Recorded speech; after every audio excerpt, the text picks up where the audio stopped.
We're going to talk about the second part of the Parasha, the Indian of the kashrus and the Indian, how connected it is to the whole Indian of Gilgul and why HaKadosh Baruch Hu made it. And you're going to see it's pretty shocking what we're going to go through tonight. Let's go into the psukim directly so we can see what we're talking about here.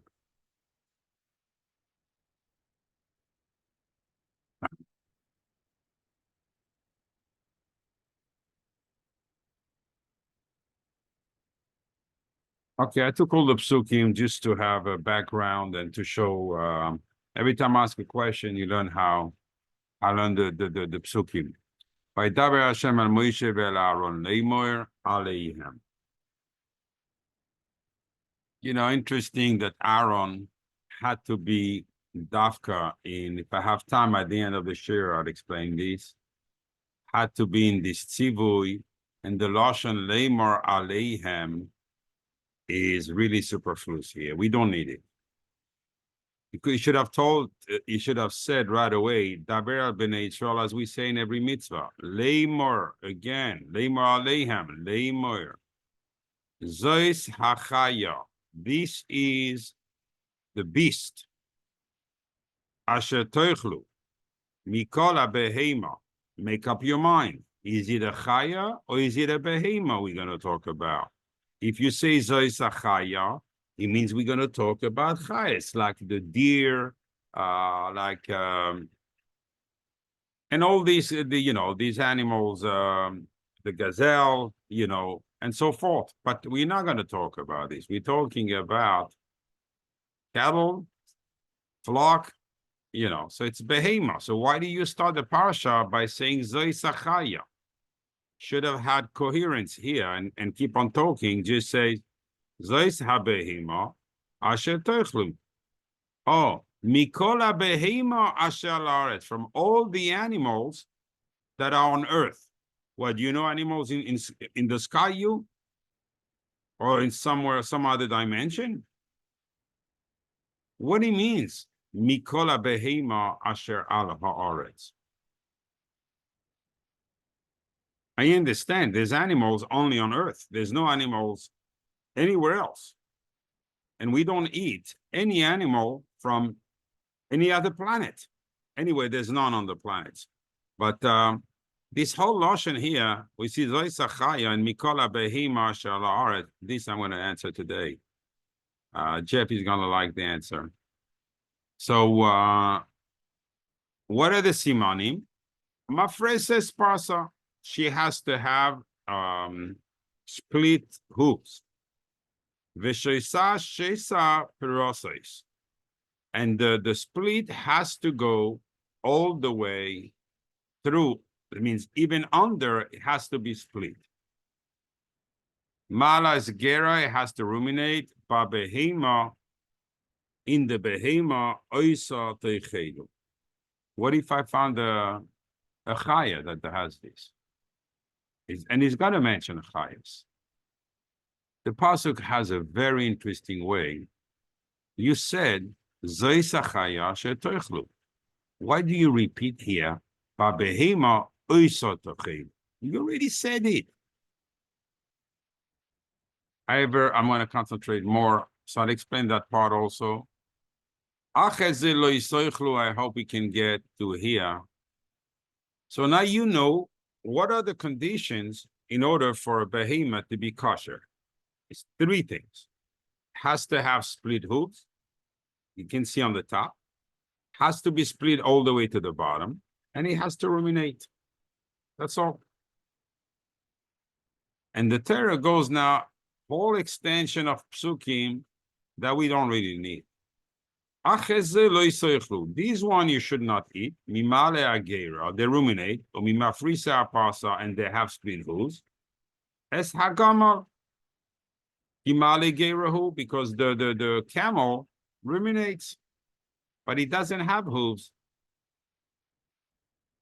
Upasa in the mafis doesn't have split hooves. Tamehu lachem, he's tummy.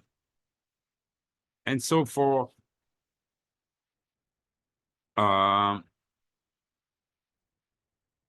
If I'm telling you there are 3 signs for kashrut, it means anyone that don't fulfill all these signs is tummy.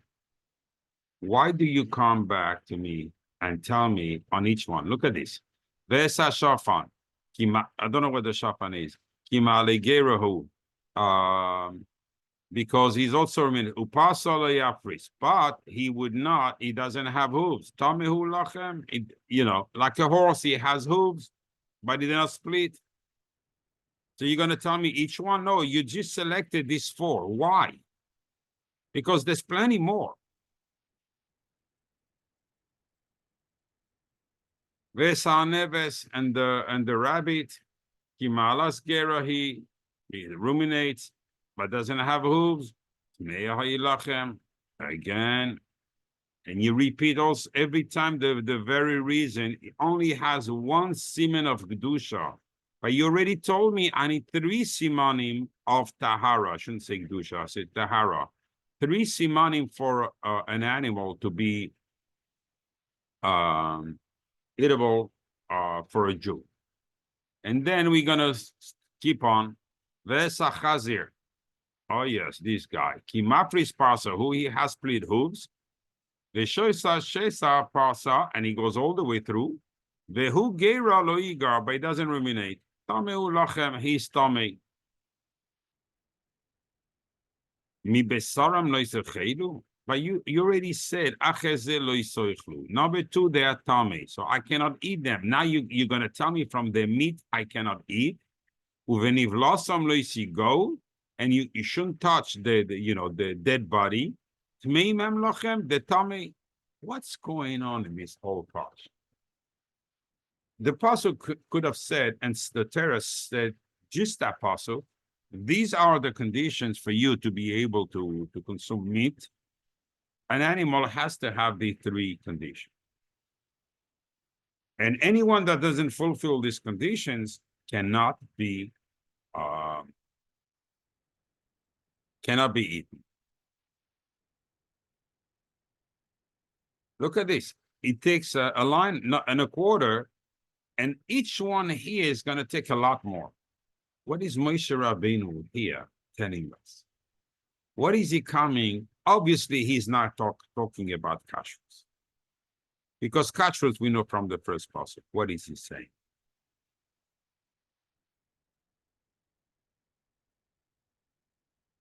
I'm going to dive right into it. Because otherwise, I'm not going to finish this year. And I would like to go and pass on a very, very strong message. Very strong. There are 2 worlds. The world we call the Olam HaToihu, the world that's unfinished. It's still, whatever you translate in English, Toihu, that's the correct word. For me, it's called the Olam HaToihu.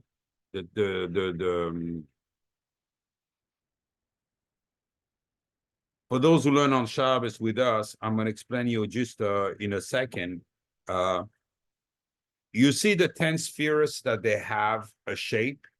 You have Keser, Chochmah, Bina. In Olam HaTohu, they come all in line. The 10 of them, one under the other. They are not in their place.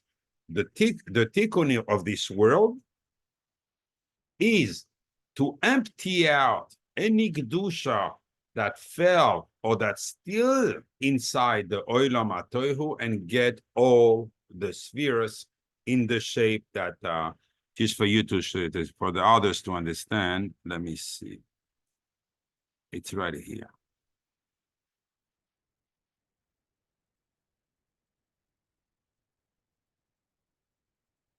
Instead of being, this is the Olam HaTikun. They were formed. Already everything is in its place, and they have to be in that sort. In the Olam HaTohu, they're all one. Chochmah is under, Bina is under, Chesed is under, Gvura is under, Tiferes is under, and then Netzach goes in the middle. They're all in a line. They're not settled. They're not So that's why it's not Beria, it's not considered completed. The world is not completed.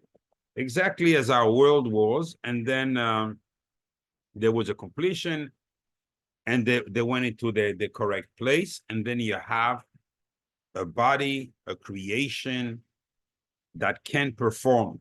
Without this, it cannot perform. So, as a general rule, and we're going to go into it and see all the details, someone who's choite, someone who sins, his din will be according to the majority of his deeds. If his deeds are mitzvahs, then he's going to be, like the Kanati says, ma'ale geira. Even if he has one mitzvah, automatically he's in the olam hatikun. If chas v'shalom he doesn't have, then he falls back. So he has to go through the whole process of going from olam hatoihu and then olam hatikun. Now, someone who eats non-kosher food is at the bottom of the bottom, as we're going to see. It's one thing to sin, and it's another thing to eat non-kosher. Today, we're going to clarify that sinning is not as stringent as eating non-kosher. Let's go to Rabbi Shmuel Kohen Gadol. So you know that we mentioned a few times that in his Sefer Hechalos Dikdusha, but today we're not in Hechalos Dikdusha, we're in the Sefer Atmuna, the book of the picture. The Shlach Kodesh goes after that also. He says the reason why we have to use a very sharp knife, it's because we have to provide to have mercy when we kill something, because the animal doesn't feel the cut. The animal get panicked because it's not its environment and it's pushed down and turn around and so forth. But the animal does not feel the cut of the knife. So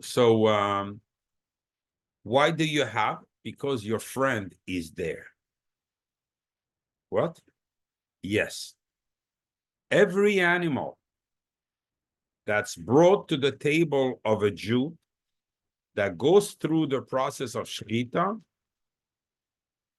it's never an animal that just you want to, that happens to be, or the meat that's in your plate on Shabbos is just happening to be. No, because you have a kesher to that side of that gilgul, and that gilgul is in your plate. You have a nefesh. Now, when you eat it, so first level is when you do the shechita, and that's why we do the shechita. Now I'm jumping to the Ari HaKadosh to explain the words of Rabbi Shmuel Kohen Gadol. We do the shechita bedavka on the kane and the veshet. I mean the two, the trachea and the kane and veshet. Kane and veshet, everybody knows what it is. So why on both? The opposite. One only has air coming in and exhale air. Only air. One is food. Only food. One, when we talk, we use the kane because we need air to push out the words. So we use the mouth. They both use the mouth. One is to get out, one is to bring in. And these two have to be sliced. And this is how the nefesh is coming out. Not only the nefesh of the Bebehama, but the gilgul is. So shchita has to be with hoilacha, goes forward and come back. So when you go forward, you basically killing the animal. When you come back here, you're pulling out the gilgul. That's why the Ari HaKadosh says that the kavana of the bracha of the shchita, it's very important that the shoichet has kavana. Why? Because in every animal, there is a gilgul. Now, some are going to be kosher, some are going to be nevelas, and if I have time, I'll explain why some are being rejected, even though they are kosher animals, and some are good for consumption, and they're kosher. So it's a different process. The animal can be tahor, but it doesn't mean it's kosher. It can only be kosher through the process of the shechita, and some are not gonna pass the last test, and some are gonna pass the last test. What's the difference? Slowly, we're gonna see what's going on. So Reb Shmuel Kohen Gadol says there's a mitzvah ve'ahavta l'reacha kaboicha. That's Reb Shmuel Kohen Gadol. That you have to love your friend as much as you love yourself, and the same way a person would rather have an easy death than a harsh one, same thing, you have to give your friend an easy death, and that's why the knife cannot have any dent, because that would catch the skin or the flesh and hurt the animal.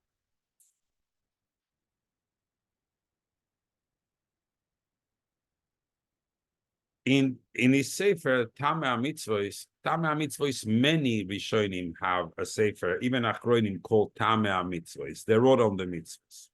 But this one is from tremendous Mekubal. His name was Rabbi Yitzchak Parchi. And he wrote all the mitzvahs al pisoid, not al pipshat, al pisoid. And he explains what's the reason the knife cannot have any dent. He says, because when something is very smooth, it can come to the world of Kedusha. When something has a dent, it's called a pegima. A pegima equals 138, equals chametz. The Zohar HaKadosh calls the Satan chametz. So whenever there is a dent in the knife, the neshama is pulled to the wrong side. In other words, the shoichet has a tremendous responsibility, not only because he feeds, and we're going to see that eating, animals that are not meat, that is not 100% kosher, the tremendous responsibility, but also because instead of the gilgul being pulled, he comes at the end of his oynesh, of his punishment, and now it's about time. So the process is like this. Depending on the oynesh, some start going onto stones, and depending on the chet, and it's a stone that people are going to trample over, and he feels as if his body is being trampled over. That's the feeling. Then HaKadosh Baruch Hu is going to make that on that stone with the rain, grass will grow, will come. So he's going to go from doimem, mean that inert, things that are inert, and move on to tzomeach, growth, which is already a nechama for the neshama. It's already consolation. It's easier gilgul. And then will come an animal and show him up, and he will feel another death.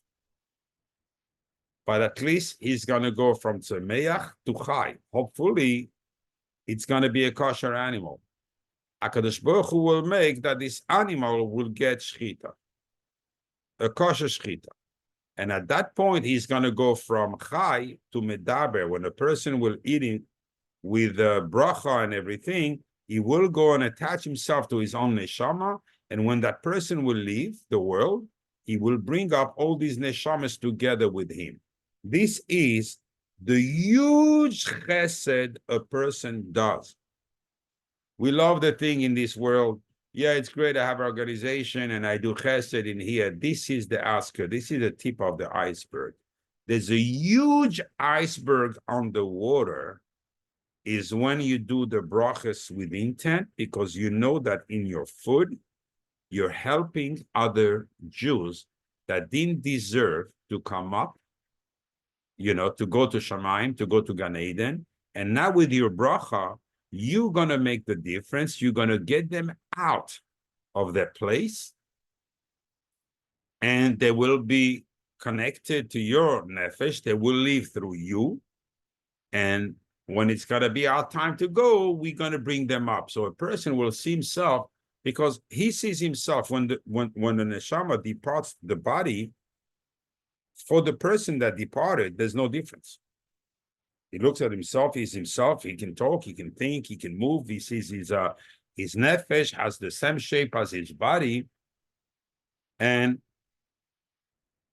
despite a little bit of pain for the nefesh to go out of the body, he doesn't feel anything. Doesn't feel anything. In contrary, he feels peace. There's no more of these emotions. There's no more the bad side. There's no more anger. All these emotions, that hatred, these guys did, competition, all this is gone. It's peace coming on him. And tremendous simcha. And then he looks around and he doesn't recognize those guys. But there's a lot of guys around him. A lot of guys, and thanking him and says, I don't know you. I mean, what are you thanking me? In the Olam HaEmes already. So what's going on? And these are all the neshamas. They're going to go up in Shamayim when he's going to have his din, and they're going to testify that he has done tremendous chesed. These are going to be the one they're going to tip the scale even more than any other mitzvah. The mitzvahs, dafka the mitzvahs we saw last week, that come through the most dangerous time a person has in his life when he sits at the table. We're not going to repeat the Peleyots of last week, but who sits at the head of the table is the Satan. And at that time that you are in danger, and that it's understood that you're going back to being a baby and feeding yourself, and you can enjoy yourself, but in your mind, you have the fact that everything in my plate has a gilgul, and I'm the only one in this world that can bring this. And you mekarev the geula, because since you mekarev the geula, you're removing nitzoitzos from oilam hatoihu, and the more tikkun there is, the more completion and the closer we are to the geula. So this is the concept, and this concept we will analyze it a little bit deeper, because the depth, there's no bottom to that depth. This iceberg is beyond huge. Beyond huge. All the brachas that HaKadosh Baruch Hu said, pretend we bless HaKadosh Baruch Hu. No, we attaching the name of HaKadosh Baruch Hu to that materialistic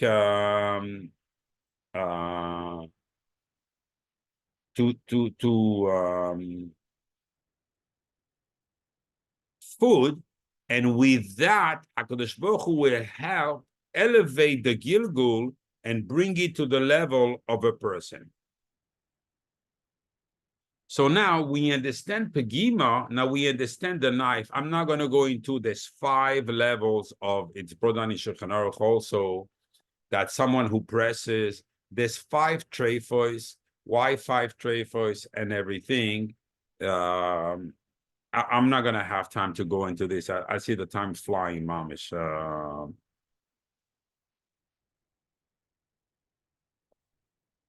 Now, you remember, I would like to say why it says Behema al haaretz, Mikola Behema shal haaretz. Here, I'm going to, who says that? It's the father of the Kava Yashar, the Bika Shmuel, on, he brought it from the Shlach Kodesh. So, Yosef Atzadik goes to his father and says that my brothers are eating ever minachai. They don't do shchita, and they cut a limb from the animal and they roast it and they eat it. What Yosef Atzadik didn't know is that these animals were not animals created by nature. These were animals they created themselves based on the Sefer HaYetzirah. A behema, to create a behema, it's a base plus a hay, plus a mem, plus a hay. If people understand how to bring the nefesh into these letters, automatically you put dirt and you go with the machshava and the thing, and an animal. So only animals that were created by nature, those animals require shchita. But you remember that the animals that Yaakov Avinu saved from Lavan had the gilgulim of the Bnei Yisrael, and they had to go to Mitzrayim. Therefore, the Bnei Yisrael, the Shvatim, were eating animals they were creating, while tendering for the other flocks and so forth.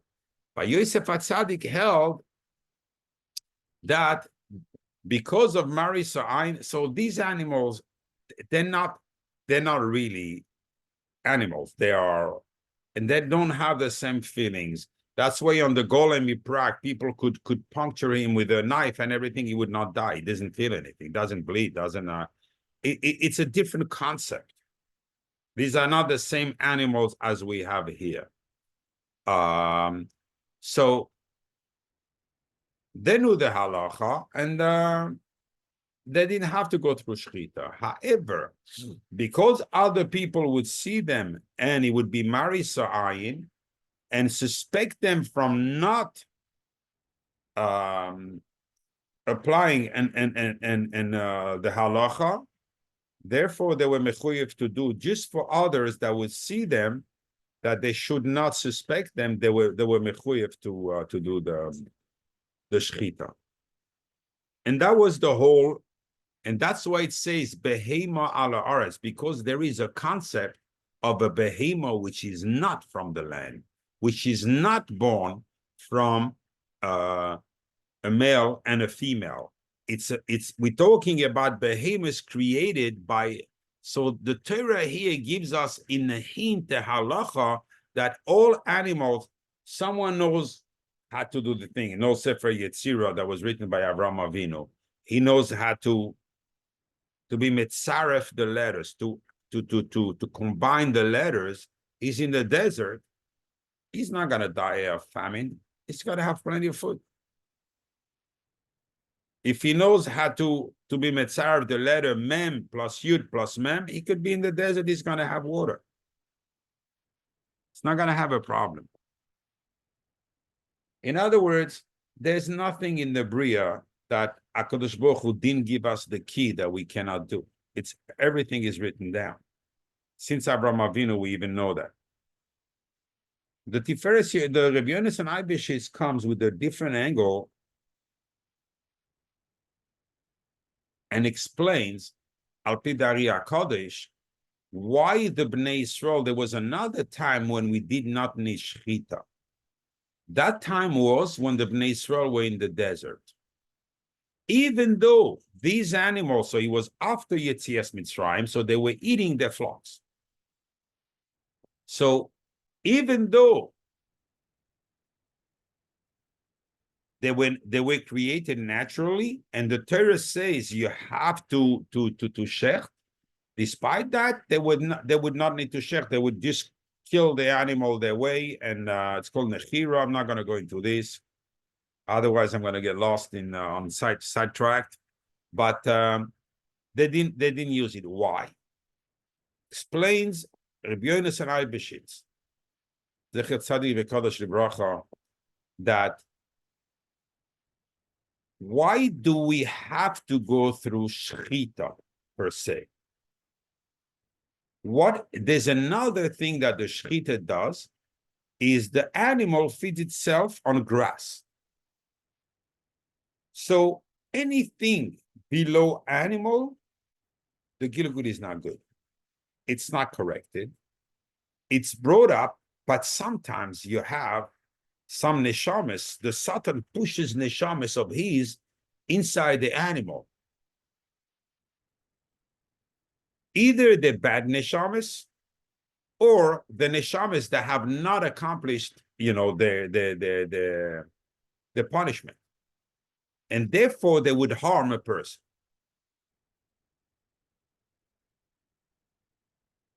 And now you understand why some animals, despite being tehoros, cow, a lamb, a sheep, they become treifos. Because HaKadosh Baruch Hu watches over us that we only eat from beneficial gilgulim, that they will get connected to us, but they're not going to harm us. So the Satan's ploy fails. But since during the desert time, the Be'era Shel Miriam, the well of Miriam used to overflow, fill the desert with water, and right away it was growing, this growth was from Gan Eden. There was no bad gilgulim, could not have bad gilgulim in there. Therefore, there was no need of shechita. There was no need of selection between good gilgul and bad gilgul. Look, this is Rabbi Yonasan Beshitz, how far goes. Little mitzvahs like this, and we're going to see that this is the reason we are in this world. More than anything else, more than tefillin, more than anything else, everything else comes after that. But this is the basics. This is the foundation of a Jew.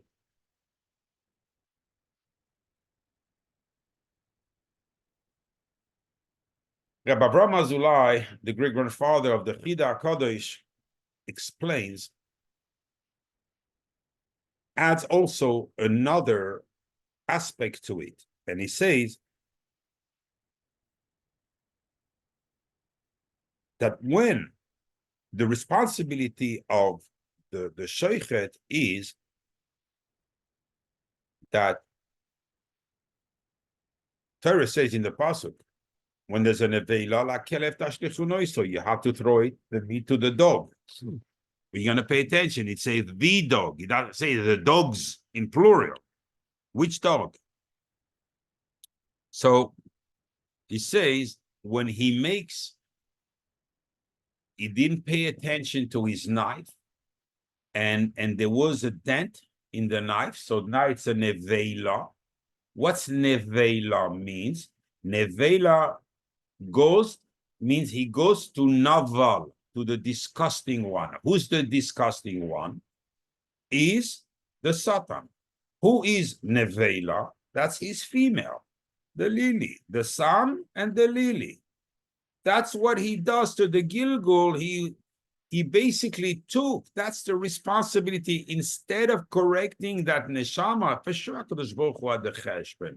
What's the cheshbon is, there are two reasons. The reason that the Mincha Chadasha brings down, because this is when the selection is made, HaKadosh Baruch Hu, the Satan pushed in neshamas that not supposed to be, they become tumah, and he managed for whatever reason to place them into a Bebehima Tehira, which they don't belong there. They belong in the Bebehama Temeya because they are harmful, and now they went into a Bebehama Tehira. So HaKadosh Baruch Hu creates a way that they will not end up on a Jewish plate. You understand the responsibility of guys who are not paying attention to details that they feed Bnei Yisrael, neshamas that harm them. However, I learned that from something I learned in Rabbi Yehuda Patiya when he was in his Sefer Minchas Yehuda, when he talks how he was misakin the neshamas, the nefashes and everything. Over there, he's talking about that prior to being completed. In other words, a Gilgul went through a punishment. Yeah, punishment ends. There's a time it says so many years. So there's a beginning and then the end. After these so many years, he's supposed to go and be done. Not so fast. Not so fast. The consequence of his act is paid for. However, the will to sin, which is the reason, the fundamental reason of the sin, is still in the person. He will be tested. As much as he's a neshama, they will test him with exactly the same level of power of what he felt in his life, and he better pass the test. In other words, even the neshama, when he is in Gilgul, he has to work on himself in order to uproot the will to sin. And some cannot. And when he fails, he has to go back through the cycle. He has 3 chances. If he fails the 3 chances, he ends up on the other side forever. Forever, he's lost. Now, I would like to show you something. What is this concept of falling into the nevela and the novel that the Chesed Avram is mentioning? I'm going to go quick on this today. If you look at novel and nevela, this equals to 167 is the netzach and hoid, the 2 legs of the other side, because the 2 together, and this is the lower part of the body, the part just by the under the liver that is the source of all the sins. This is where he goes back if this happened, because the kaved, the liver, is the wheel, is the one that pulls the person down, below the belt. So this is where the person goes back. This is where the cycle starts. Maybe Shabbos will explain, that cycle, why dafka there. But now, when we learned last week that the machshava is the yud. So once the shoichet puts a yud of machshava, so I put it here, the yud. So I wrote nevela as it's written in the Torah without a yud, and I added a yud to pull, because the female nachash, the malach hamavesh, she's always tougher. So now he puts a yud. Now he calls 177. Now it's Gan Eden. It's amazing that mamish, the words of the Ari, now we crystallize all the way we have learned into a simple words plus a yud. When you put the machshava, you go from netzach and hoid of the tumah, and now you go totally to the other side of the world, to Gan Eden.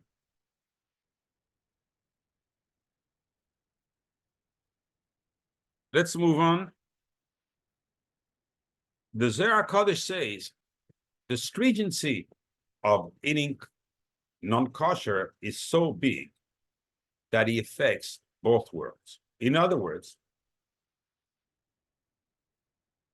I see the time running again, and I can't believe that it passes so fast. There's so much more to go into. An animal, when you eat flesh, It has vitamins, minerals, whatever. It goes where? It goes to the body, strengthen the body of the person. It has all kind of levels of minerals, of nutrients inside an organism and so forth.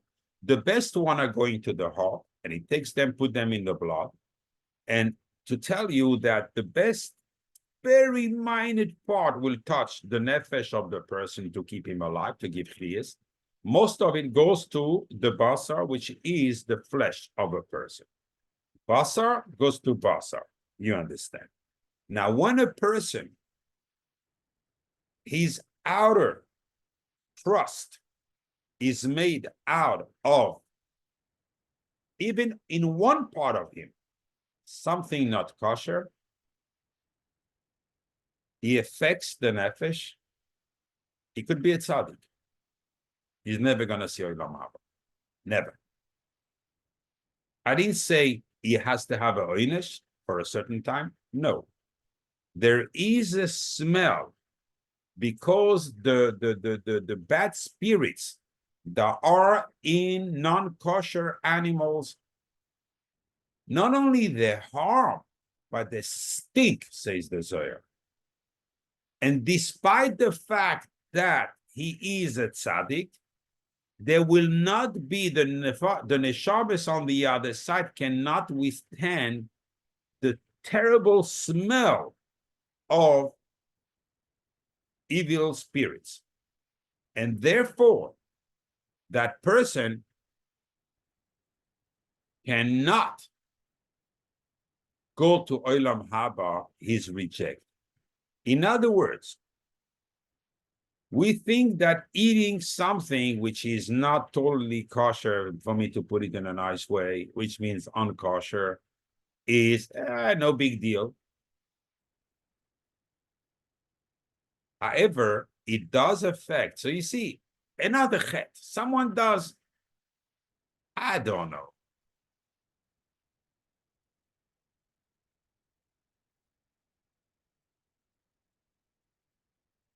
Just another chet. I don't have any example to give. Was over on the Shabbos, on the Isur, he was over on the, in the halacha, didn't put on tefillin one the Shabbos, that kind of thing. This has a small oynish, and that's it. He's corrected. Go to Olam Haba. The person has a stain on his outer levush in Olam Haba. On his talis, he has a stain. And people know what that stain is exactly, and he carries that shame forever. But at least he can go to Olam Haba. Was Mechal Shabbos is going to pay the price. But if he ate non-kosher, despite being a tzaddik, there's no Olam Haba. That's how stringent it is. With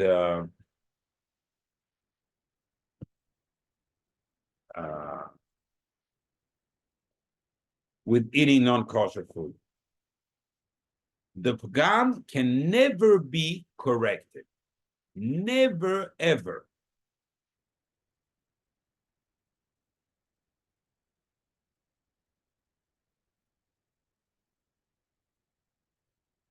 Only way to correct it. Because now you're going to say, okay, we don't know, we're not perfect and everything. It's the same way. You see, we call these animals tummy, and we call these animals tahar. But you don't become tahar by touching a cow, and you don't become tummy by touching a horse. So where is the tumah? The tumah is the nefesh. It's inner. It's not the same tumah as the other tumahs, and neither all the other tumahs. It's not the same kind, which is on the outer of the person, on the outside of the person, on his flesh. No, this is on the nefesh. The nefesh is tamei. This tells you that in the horse, you have an evil spirit. In a dog, you have an evil spirit.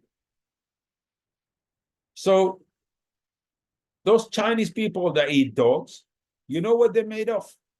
You don't have to second guess. Frenchies that eat horse, you know what they're made of. Don't double guess that they took children during the Holocaust. They were the only nations to go snap the children from the arms of their mother and gather only children to send them to Auschwitz. Even Hitler didn't want to send trains to pick them up. Frenchies had to take their own trains and ship them to Auschwitz. No, it's fine. You see the actions of a nation, see what they eat. And you will realize where is the source. However, going back to the Bnei Israel, we see that everything, as it says in the Zohar HaKadosh, he brings a pasuk of Yosef from Koheles called Amal Ha'adam Lefiv. All the work, the hard work, the toil of a person is this mouth. That's all it is. The rest is the tip of the iceberg. The huge mountain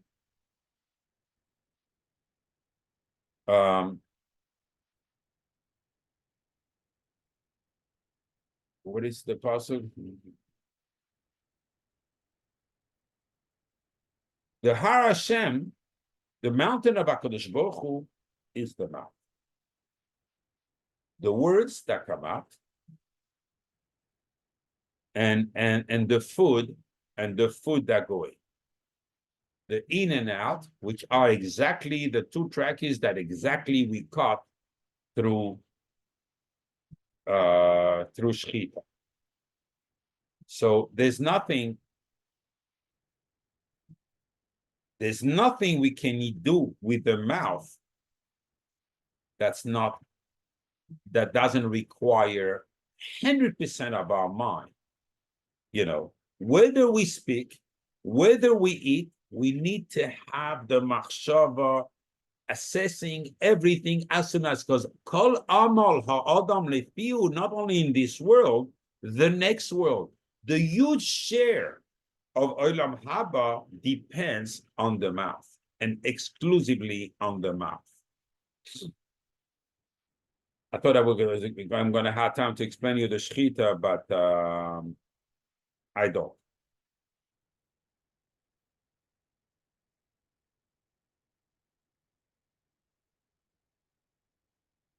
And this is these are the word of Shlomo HaMelech.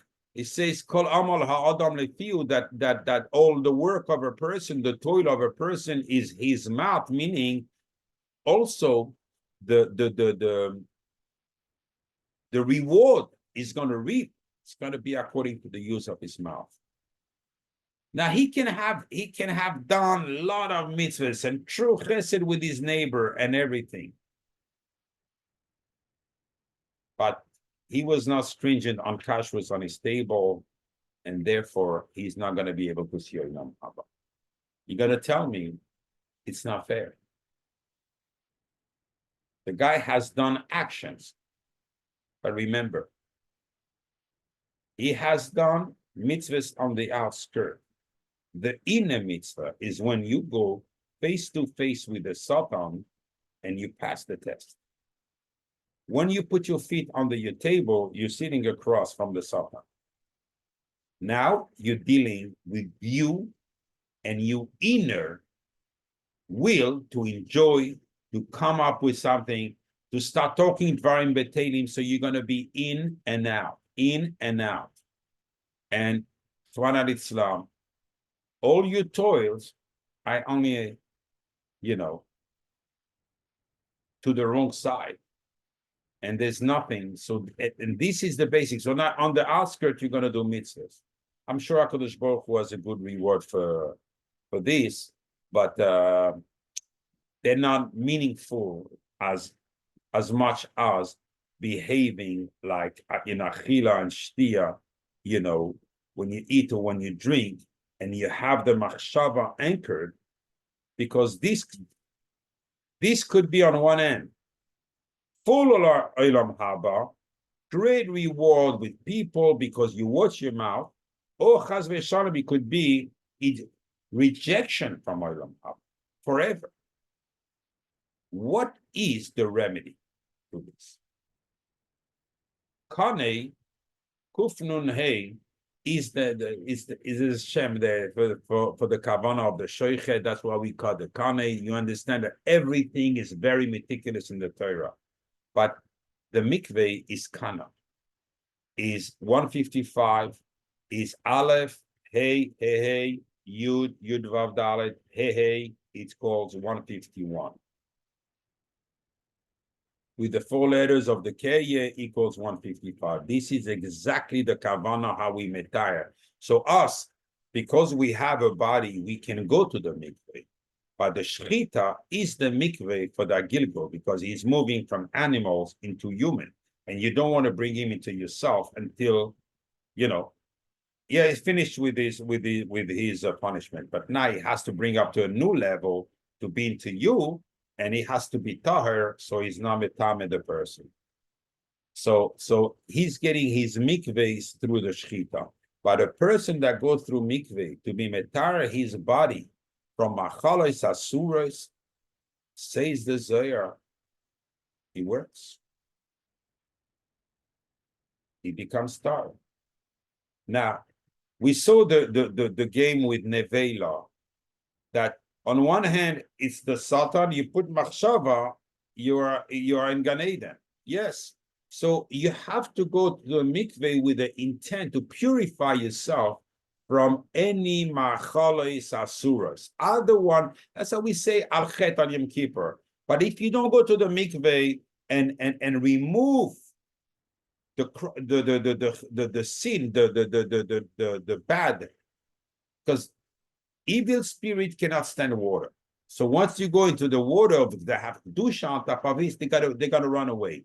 So if you connect your machshava with the top and you bring down this name of Aleph Hey Yud Hey in full, as I mentioned before, that has the value of mikveh, then they run away. So automatically you free yourself from any attachment of evil spirits that stink, and automatically you're back to Tahara. That's why the Tahara of these animals is not, or the tumor of these animals is not similar to the other tumors and Taharas. It's inside the nefesh. So once the nefesh with your machshava dips itself in the mikveh, automatically these evil spirits separate themselves, and you remain totally kaddish. But it requires a little bit of a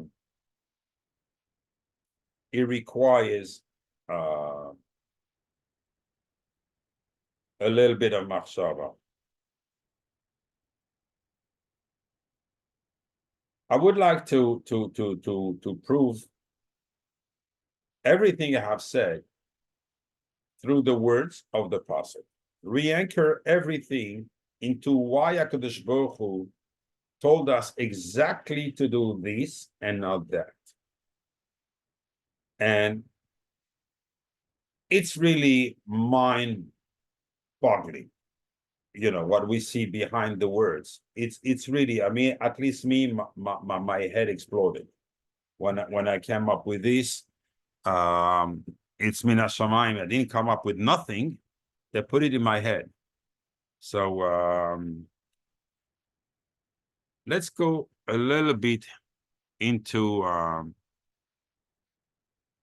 tiny bit deeper.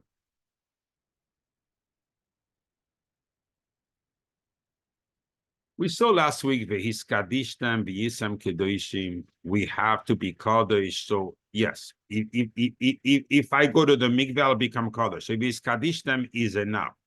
V'yisem kedoshim, this it's a repetition. Very quickly, if you take, there are 8 animals that are tameh. Choyled, akbar, tzav, leminei, naka. Look in English, I can tell you in French what they are, but in English, it's the one that goes under the grass, the food, the whatever they call it. You know what the akbar is, the rat and chab.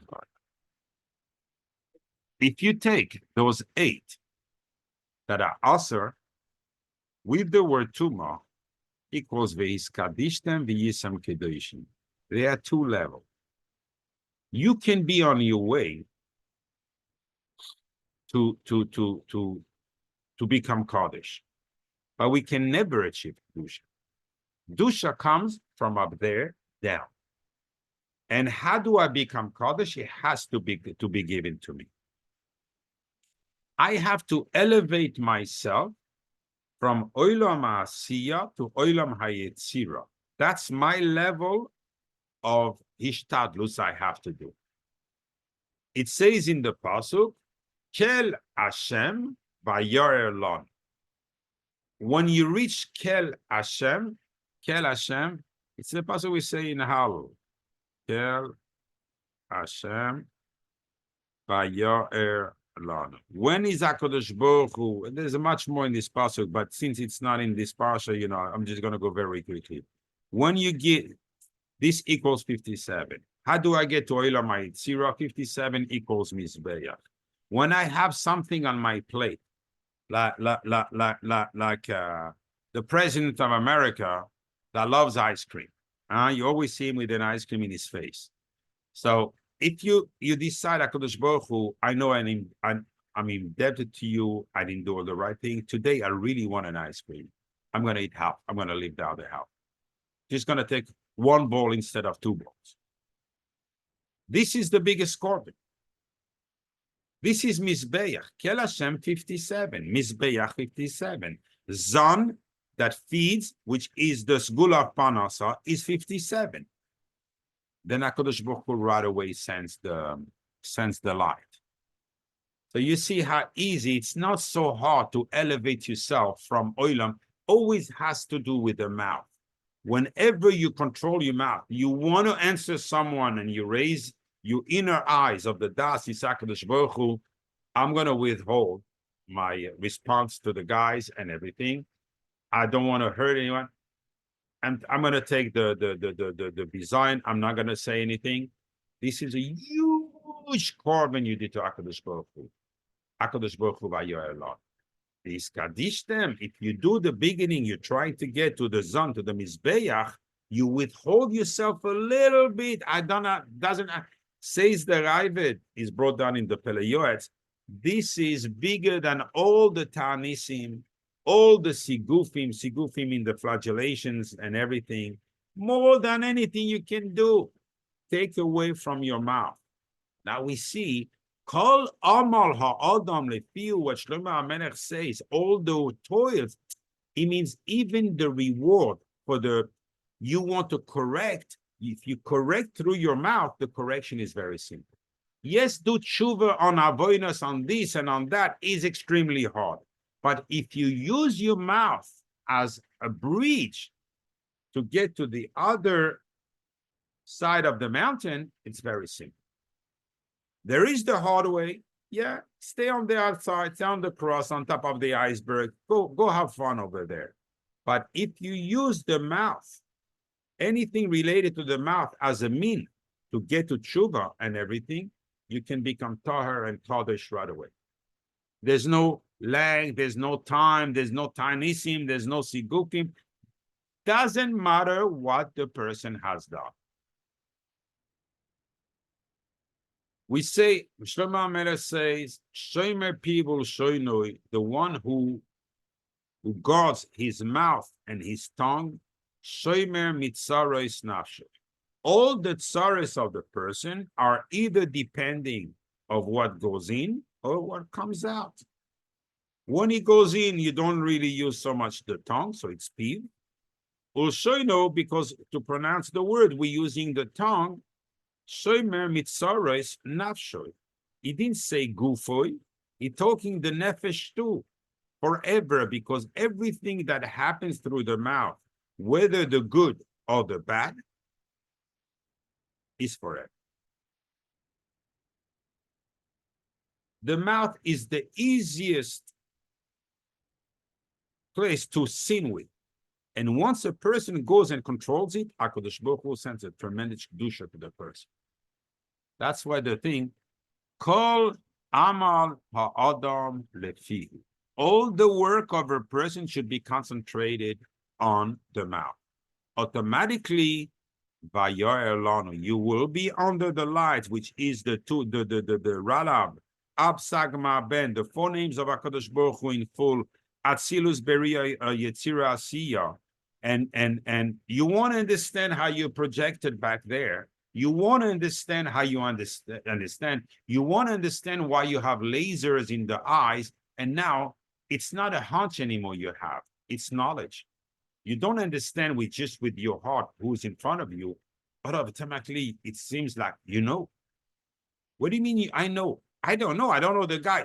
Yeah, you know, because you started working on your mouth, and you are transcended to totally different world. You know, Olam Haberia. You're not anymore in any of the Olamas down there. My phrases. Parasha, I want to go quickly on this, but because I'm going to synthesize all this, crystallize it a little bit later. This equals 1,125. That's the semen of Kedusha. Keser Melech HaKodesh. Do you want to tell me that the animals, because of whatever they have, they can bring me to the spheres? They can bring me to the Keser because of the Gilgul that is inside there? I beg you to wait. And let's see where we get to it. Okay? This Shoisa Shesa Parasha, it means it has to be split all the way through, equals exactly 2,000. Exactly like the first pasuk of the Torah. The whole Beria was just for this. The whole purpose of the man and animals created was in order to be able, it's like having a kli on top of the well that with the rope that you pull down the kli all the way to the water and you bring up the water. The purpose of the Beria, because they were previous worlds, it's to bring whatever Gedusha is on the worlds, Oilama Toihu, the worlds that were not fully corrected, and bring them to this world that was elevated and corrected. That's why Shoisa Shesa Piraso is equals 2,000. Why Dafke this one? Just wait a second. Ma'alas Geira, sorry, I forgot the Ma'alas to write you the Ma'alas Geira.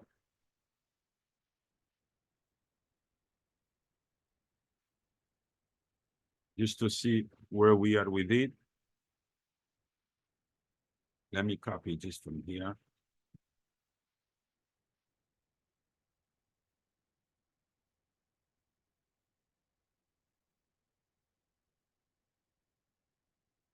$748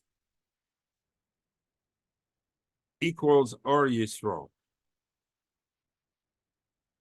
The Midah, and remember those words. It's Keser Melech HaKadosh Bereshis Bara Elokim Or Yisrael. Now we're going to take the three together. We're going to have fun. Malas Gera, Mafresis Pasha, and now you will understand. Mafresis Pasha, Shoisa Shesa Pirasa is exactly as it's written. The Zohar explained these three components get you closer to the Shema Kadisha, the name of HaKadosh Baruch Hu, which has 4 letters. Altogether plus 4 equals 3883. It's interesting. You can read them in both ways. I couldn't come up with a theory on this, but 3,883. Now you take the 10 spheres. Keser, Chochma, Bina, Das, Chesed, Gvura, Tiferes, Netzach, Hoid, Yesod, Malchus, Good Yisrael, equal 3,883 exactly. How many animals, kosher animals, are mentioned in this Parasha? 10. Now you see that it brings you to the Keser, it brings you the Or of Israel. Why? Because the Gilgul that's there will become the Tzinoir in order to bring you, and we're not done. You will, you know what? I'm going to wait before I explain you this.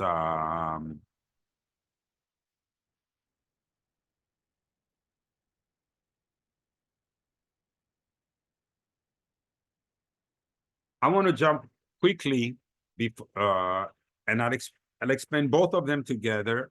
So we asked the question, why mentioning those non-kosher animals, since they don't have the three conditions of kashrus, automatically they're not kosher. And 3 times got a brand, ma'alas geirahi, ma'alas geirahi.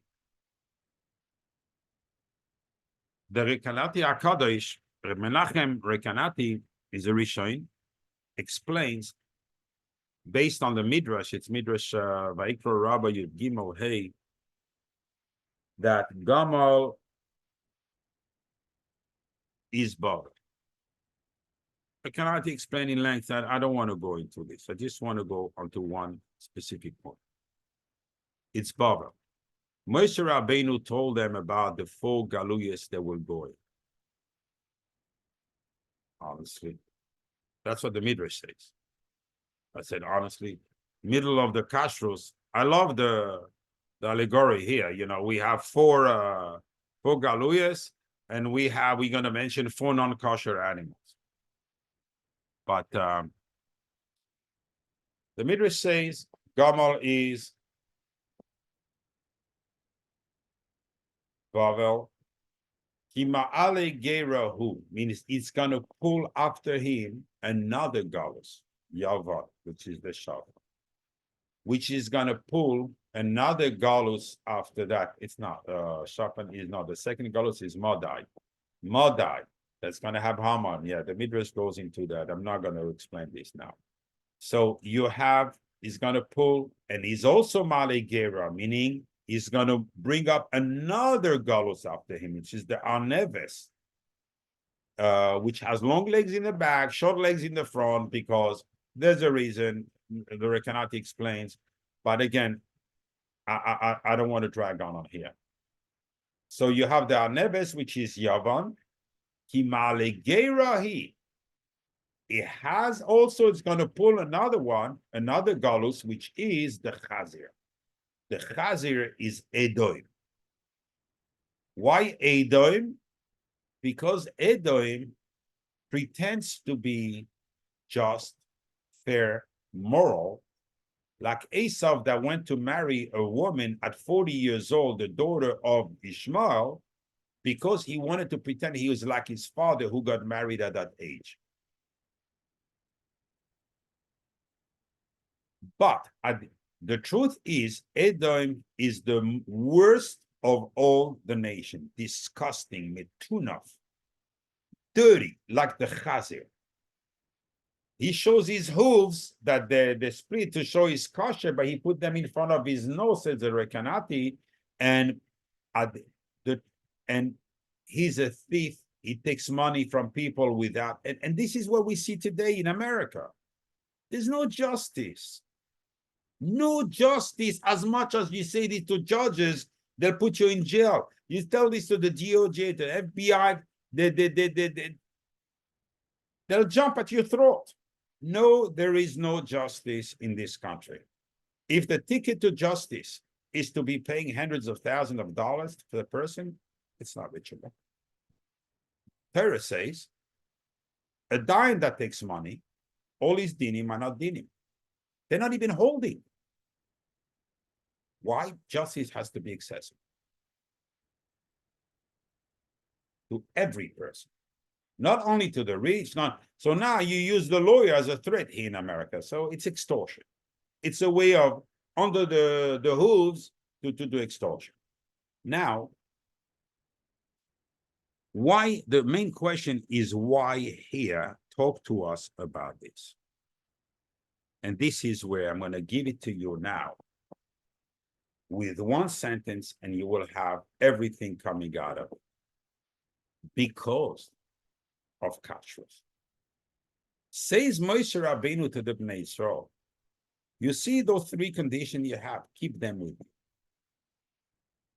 Because if you keep them, despite the fact you will go into galus, don't mingle with them. Keep your kashrus. Keep you on the outskirt of the body and the inner part of the body. Keep your difference, keep your separation. Because they're not going to be able to overpower you. You see, there are two things in the Galus. We are not on the land of Eretz Israel, but the part that we have to be under the shoe, that's not part of the Gzera of Galus. That's depending on us, on our deeds. So Moshe Rabbeinu, and I'm going to finish, I'm going to show you something really, truly mind-blowing.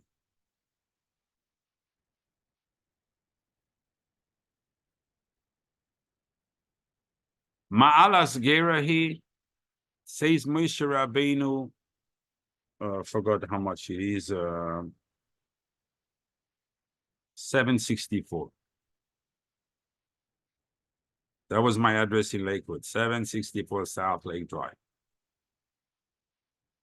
Good memories. That was yours too.